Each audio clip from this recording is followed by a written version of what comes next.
수르야의 아들 요압이 왕의 마음이 압살롬에게로 향하는 줄 알고 드고아의 사람을 보내 거기서 지혜로운 여인 하나를 데려다가 그에게 이르되 청하건대 너는 상주가 된 것처럼 상복을 입고 기름을 바르지 말고 죽은 사람을 위하여 오래 슬퍼하는 여인같이 하고 왕께 들어가서 그에게 이러이러하게 말하라고 요압이 그의 입에 할 말을 넣어주니라. 아멘. 사무엘하 13장에서 우리는 압살롬이 형 암논을 죽이고 그술로 도망간 사건을 보았습니다. 그 이후 3년이 흘렀습니다. 다윗 왕은 암논의 죽음에 대한 슬픔에서는 조금씩 벗어났지만 도망간 아들 압살롬을 향한 그리움은 점점 깊어졌습니다. 그러나 다윗은 직접 나서서 압살롬을 데려오려는 움직임을 보이지는 않았습니다. 이런 다윗의 마음을 가장 먼저 알아챈 사람이 요압입니다. 요압은 왕의 마음이 이미 압살롬에게 향해 있다는 것을 알고 드고아에서 지혜로운 여인을 데려옵니다. 그리고 그녀에게 이야기를 꾸며내어 왕 앞에 세웠습니다. 여인은 과부로 가장하여 다윗에게 호소합니다. 두 아들이 싸우다 형이 동생을 쳐 죽였는데 사람들이 와서 동생을 죽인 형을 내놓으라 했다는 것입니다. 그렇게 되면 남은 아들마저 죽게 되어 가문이 끊어지게 될 위기에 처했으니 도와달라는 이야기였습니다. 다윗은 여인의 이야기를 듣고 여인이 처한 어려움을 해결해 주기 위해 여호와께서 살아계심을 두고 맹세하노니 내 아들의 머리카락 하나도 땅에 떨어지지 않게 하겠다라고 선포합니다. 다윗은 타인의 억울한 사정 앞에서는 즉시 정의와 자비를 선포하며 의로운 왕으로서의 면모를 보여주었습니다. 그런데 여인은 조심스럽게 왜 쫓겨난 자를 집으로 돌아오게 하지 않으십니까? 라고 다윗에게 물었습니다. 그리고 결정적인 말을 하죠. 우리는 필경 죽습니다.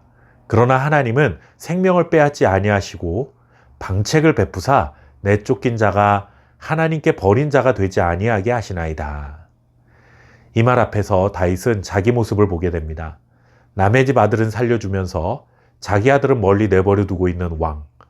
여인의 말은 사실상 이런 뜻입니다. 왕이 바로 살아남은 아들까지 죽이려는 그 사람입니다. 다윗은 여인의 말 속에 숨겨진 뜻을 알아차렸고 이 모든 일을 꾸민 자가 요압이라는 사실을 알게 됩니다. 다윗은 요압에게 명령하여 압살롬을 예루살렘으로 돌아오게 했습니다. 지난 몇 년 동안 자녀들의 문제로 힘들었던 다윗의 가정에 드디어 회복이 시작되는구나 라는 생각이 들죠. 하지만 다윗은 예루살렘으로 돌아온 압살롬을 만나지 않습니다. 다윗은 자신의 마음을 헤아려 준 요압의 뜻을 깨닫고 압살롬을 데려오기는 했지만 이번에도 같은 실수를 반복하고 말았습니다. 암논이 잘못을 저질렀을 때 그에게 제대로 된 훈계와 처벌을 내린 것도 아니고 그렇다고 용서를 해준 것도 아니고 그냥 모른 척 넘어갔다가 더 큰 문제가 생겨난 경험을 했는데 압살롬에게도 똑같은 잘못을 반복하고 말았습니다. 용서를 해준 것도 아니고 죄에 대한 책임을 묻지도 않은 채 애매한 침묵으로 일관했습니다. 압살롬의 몸은 돌아왔지만 다윗과 압살롬의 관계는 회복되지 않았습니다.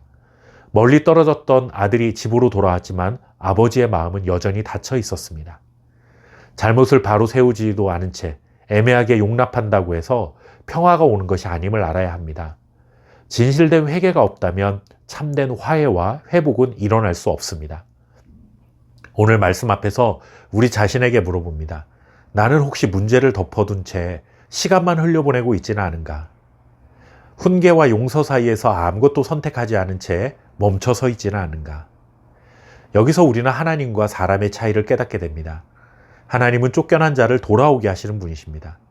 동시에 죄를 외면하지 않으시는 분입니다.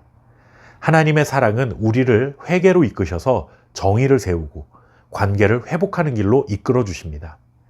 하나님은 죄인인 우리를 단순히 하나님께 돌아오게만 하신 것이 아니라 참된 화해, 참된 회복으로 인도해 주셨습니다.